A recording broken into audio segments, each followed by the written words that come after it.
Hello বন্ধুরা, নতুন একটা ভিডিওতে তোমাদেরকে স্বাগতম। পরিণীতা ধারাবাহিকের আরো একটি নতুন পর্বে দেখা যায় যে পারুল রায়ন দাদুর কোনো কথা না শুনে ওদেরকে অ্যারেস্ট করাতে প্রতিবাদ করছে দেখে ফোন করে রায়নের কাছে, বলে তোদেরকে না বললাম এসব না করতে। রায়ন বলে ওদেরকে এভাবে ছেড়ে দেওয়া যাবে না, ছেড়ে দিলে অনেক বড় অপরাধ করবে ওরা। এমন কথা শুনে দাদু বলে তোমরা বাড়িতে ফিরে আসো। রায়নের মা সবটা শুনে বলে ওই মেয়ের জন্য রায়ন এসব করছে, ওর জন্য আমার মেয়ের বদনাম হয়ে যাবে, ওকে আমি কোথায় বিয়ে দিতে পারবো না। এমন কথা শুনে রাখা বলে মা পারুল যেটা করছে সেটা ঠিক করছে, ও তো প্রতিবাদ করছে যাতে করে কোনো মেয়ের উপরে কেউ এমন আচরণ করতে কেউ আর সাহস না পায়।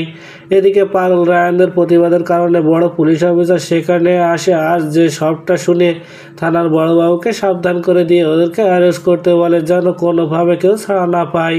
আর এদিকে টিভিতে এই খবর দেখে রায়নের মা অনেক খুশি, আর বলে পারুল এত কিছু করলো খালি আমার মেয়ের জন্য, আর আমি পারুলকে এত ভুল বুঝেছি।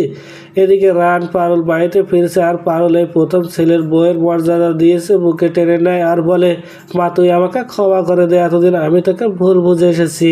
পারুল রায়নের মায়ের এমন পাল্টে যাওয়া দেখে চমকে তার নিজের চোখে বিশ্বাস করতে পারছে না।